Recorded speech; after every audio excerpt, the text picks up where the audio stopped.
evakuasi ke KM Barcelona. Ratusan penumpang panik saat kapal KM Simba 01 mengalami kerusakan di tengah laut perairan Sanana, Kabupaten Kepulauan Sula, Provinsi Maluku Utara.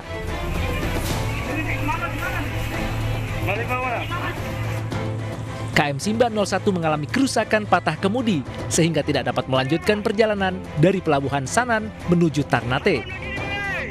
Akibatnya kapal terombang-ambing semalaman di tengah laut saat cuaca buruk serta tinggi gelombang hingga 2 meter.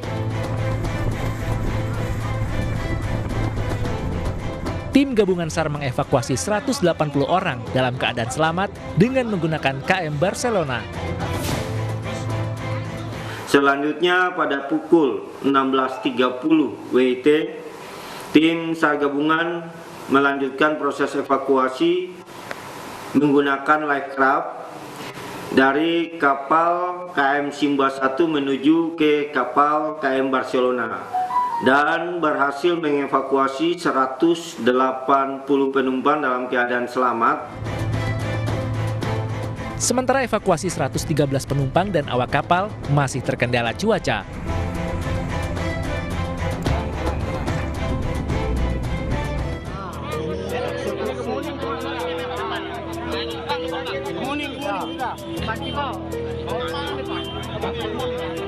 Beberapa orang penagih hutang cicilan mobil bentrok dengan warga karena ingin membawa paksa mobil salah satu konsumen yang gagal bayar. Aksi ini terekam kamera warga. Dari rekaman terlihat beberapa orang diduga debt collector berada di dalam kendaraan roda 4 yang diketahui milik konsumen yang gagal bayar. Namun warga di sekitar lokasi kejadian mengepung kendaraan tersebut. Polisi dengan cepat datang ke lokasi kejadian dan meredam emosi warga. Sementara perselisihan dari kedua belah pihak sudah ditangani di kantor polisi. Permasalahan sendiri terkait tunggakan pembayaran konsumen selama 6 bulan. Ada perselisihan antara debt collector dan konsumen ya. Kemudian mereka berdua datang ke Polsek. Setelah sampai di Polsek, kami cari tahu apa permasalahannya. Ternyata konsumen menunggak tidak membayar selama 6 bulan. Kemudian terjadi selisih paham di jalan, namun kita selesaikan di Polsek kita. Kini kedua belah pihak sudah memenuhi kata sepakat dalam penyelesaian permasalahan di Polsek Kemuning, Palembang.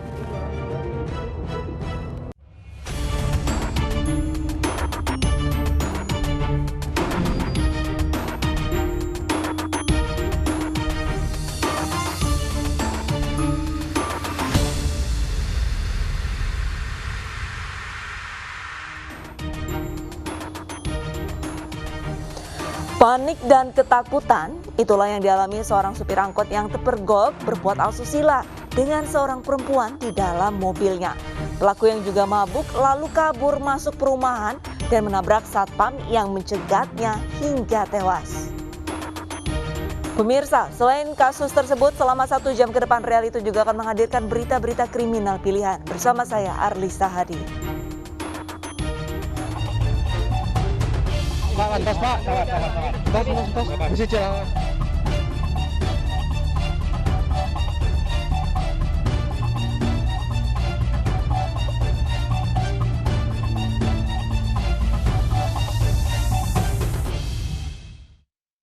Kita awali realita dengan informasi terkini dari kebakaran Lapas Kelas 1 Tangerang. Pemirsa, korban meninggal akibat kebakaran di Blok C, 2 lembaga pemasyarakatan Lapas Kelas 1 Tangerang bertambah 3 orang. Ketiga narapidana yang meninggal mengalami luka bakar di atas 90%.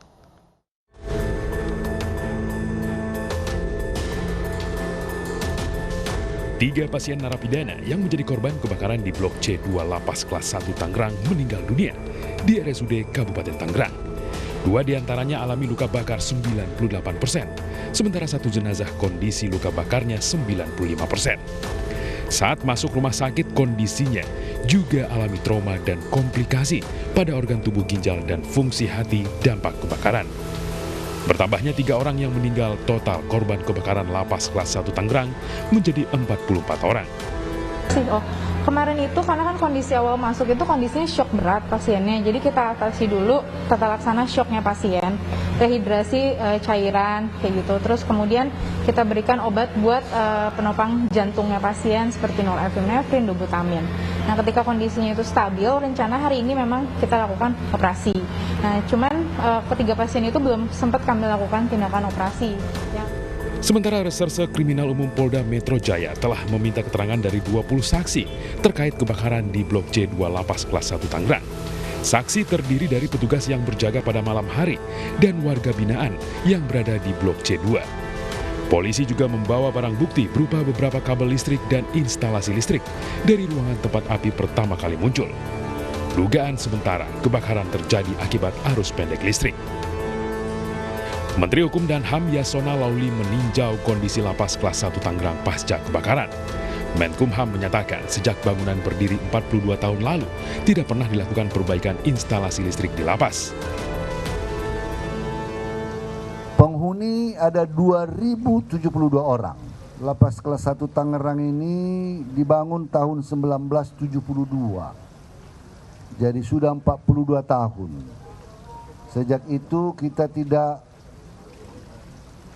memperbaiki instalasi listriknya. Nah, dugaan sementara seperti yang disampaikan Pak Kapolda tadi adalah karena persoalan listrik arus pendek. Kebakaran melanda lembaga pemasyarakatan kelas 1 Tangerang Rabu dini hari. Api berkobar sekitar pukul 1 dini hari. Kebakaran terjadi di Blok C2, terdapat ruang aula dan 9 kamar. Narapidana di Blok C2 tersebut berisi 122 orang, sedangkan total narapidana di lapas ada 2.072 orang. Dalam kebakaran, 41 orang meninggal dunia. 41 jenazah korban yang meninggal di lokasi kebakaran masih menjalani proses identifikasi di Rumah Sakit Polri Kramat Jati, Jakarta Timur. Kondisi jenazah sebagian besar mengalami luka bakar yang berat hingga mencapai 100%, sehingga proses identifikasi lebih sulit. Tim Disaster Victim Identification Rumah Sakit Polri membuka posko antemortem agar pihak keluarga dapat menyerahkan rekam medis korban yang dapat membantu proses identifikasi jenazah. Tim DVI membutuhkan rekam medis gigi, sidik jari, serta DNA dari barang-barang korban. Hingga saat ini sudah 37 keluarga yang menyerahkan data kepada tim DVI. Seorang pria di Seluma, Bengkulu menembak mati tetangganya hingga tewas. Pelaku sakit hati, dikatakan mantan narapidana yang masa depannya tidak jelas.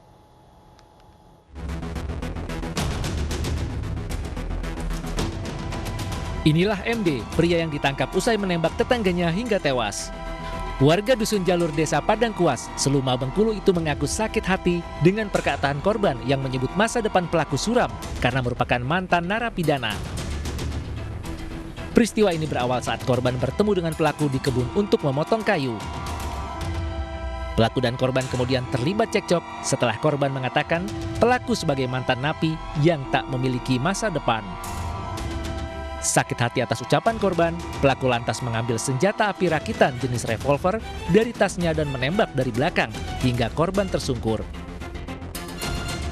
Selain MD, polisi juga menangkap penjual senjata api rakitan ke pelaku.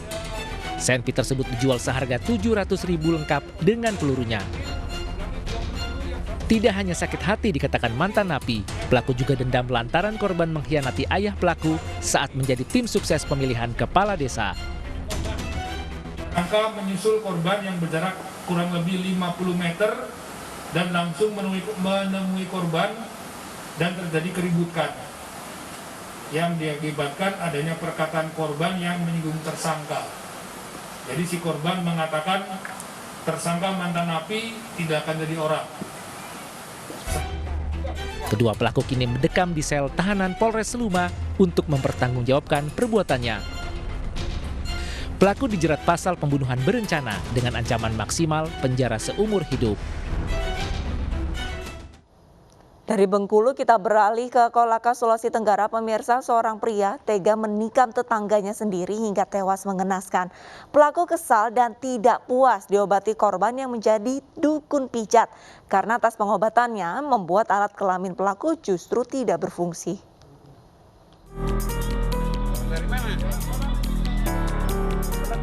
Warga Kelurahan Anawoi, Kabupaten Kolaka, Sulawesi Tenggara digegerkan dengan peristiwa penganiayaan yang mengakibatkan seorang pria parubaya tewas.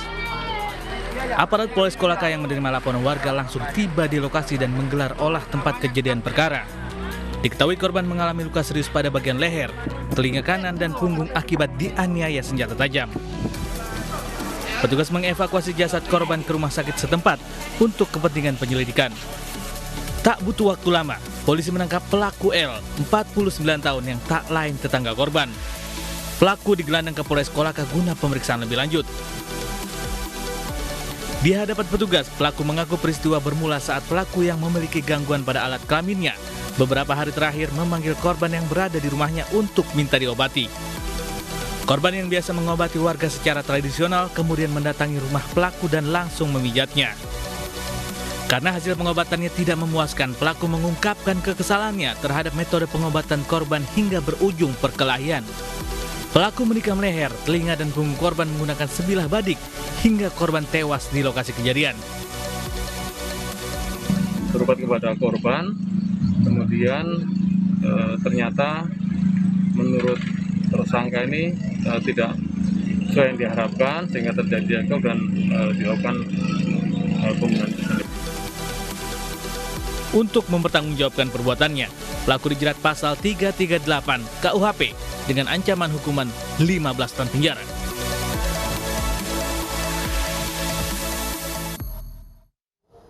Sementara seorang wanita pemijat di Katingan, Kalimantan Tengah tewas mengenaskan di selokan.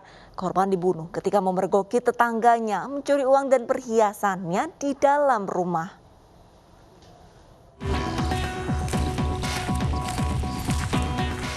Satreskrim Polres Katingan, Kalimantan Tengah berhasil mengungkap kasus pembunuhan terhadap seorang ibu rumah tangga berprofesi tukang pijat yang jasadnya ditemukan nyaris tanpa busana di belakang rumahnya. Petugas membentuk Zainal Mustafa alias Gepeng di tempat persembunyiannya di Parageang, Kabupaten Kota Waringin Timur, Kalimantan Tengah. Dari hasil pemeriksaan petugas, pelaku ternyata tetangga korban yang ingin menguasai uang dan perhiasan korban. Pencurian disertai pembunuhan terjadi saat pelaku melihat korban sedang menghitung uang di dalam rumah. Setelah korban pergi ke dapur, pelaku masuk dari pintu depan rumah dan mengambil uang serta perhiasan korban. Aksi pelaku dipergoki oleh korban sehingga terjadi aksi tarik-menarik. Korban sempat melawan, namun pelaku memukul kepala korban dengan sebuah bata hingga korban tewas. Usai korban tak bergerak, pelaku menyeret korban ke sebuah parit di belakang rumah dan meninggalkannya. Bersama barang bukti, pelaku kini ditahan di Mapolres Katingan dan dijerat pasal 365 KUHP tentang pencurian dengan kekerasan dengan ancaman maksimal 15 tahun penjara. Korban ke belakang setelah menghitung uang, kemudian memasukkan ke dalam tas, kemudian ke belakang, tersangka masuk dari rumah korban lewat pintu depan. Itu si korban mengetahui karena uang dan perhiasan dimasukkan ke dalam tas tersangka. Jadi terjadi tarik menarik, kemudian sampai dengan ke belakang barak. Di situ korban langsung menampar si tersangka sebanyak 2 kali. Kemudian dibalas oleh tersangka dengan melakukan pemukulan di pelipis kiri 2 kali sehingga korban jatuh. Kemudian karena masih bergerak, di sekitar TKP tersebut ada batako. Batako itu langsung dipukulkan ke bagian belakang kepala korban. Sebelumnya warga desa Hampalit, Kecamatan Katingan Hilir, Kabupaten Katingan, Kalimantan Tengah digegerkan dengan penemuan jasad seorang ibu rumah tangga bernama Rusmini di dalam selokan. Korban ditemukan pertama kali oleh anaknya pulang bekerja di tambang bersama ayahnya. Saat ditemukan, korban nyaris tanpa busana.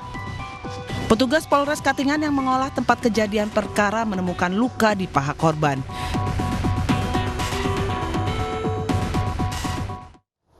Dua petani di Pandeglang, Banten terlibat duel maut di sawah di mana satu diantaranya tewas bersimbah darah. Pelaku yang juga merupakan teman korban sakit hati karena korban tidak mau membayar tagihan listrik rumah yang sudah disewanya.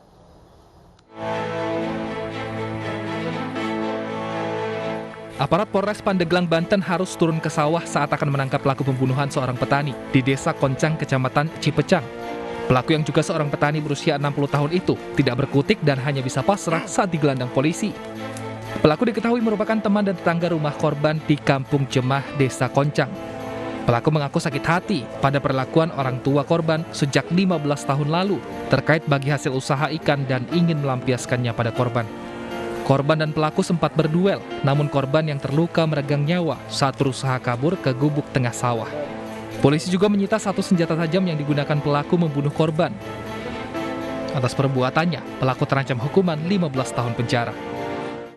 Dan ini sakit hati terhadap orang tuanya 15 tahun yang lalu dengan alasan bahwa dulu ada kerja bagi hasil usaha ikan oleh orang tuanya tetapi tidak dapat, malah digunakan untuk syukuran kepada si korban. Ditambah lagi dengan sakit hati terkait dengan masalah yang lain, di mana listrik yang digunakan, yang dimiliki oleh si pelaku itu digunakan oleh keluarga korban dan tidak mau ataupun membayarnya suka hatinya. Sebelumnya petani bernama Suganda 69 tahun ditemukan tewas bersimbah darah di gubuk sawah oleh anaknya. Korban terluka di leher dan badannya akibat sabetan senjata tajam. Tidak ada yang melihat duel berdarah ini, namun di lokasi kejadian ditemukan banyak bercak darah korban. Kesal anaknya sering dimarahi, seorang pria di Ogan Komering Ulu, Sumatera Selatan menganiaya suami istri yang merupakan tetangganya sendiri. Sang suami tewas, sementara istrinya luka serius.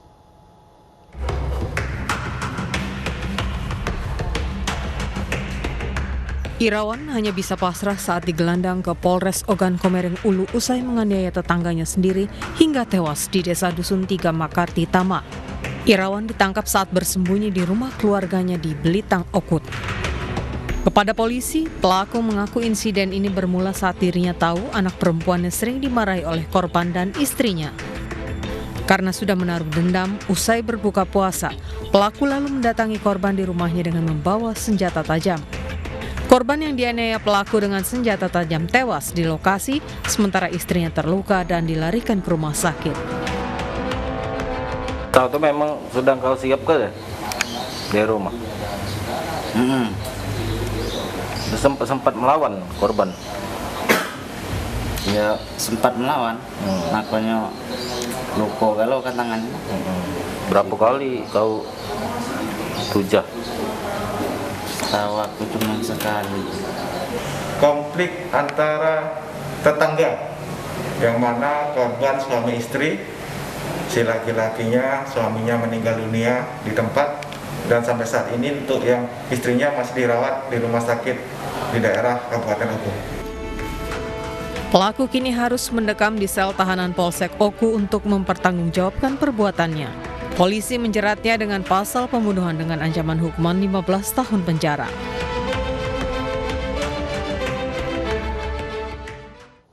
Pemuda dengan gangguan jiwa di Ponorogo, Jawa Timur mengamuk dan membunuh neneknya. Selengkapnya sesaat lagi, tetaplah bersama Realita.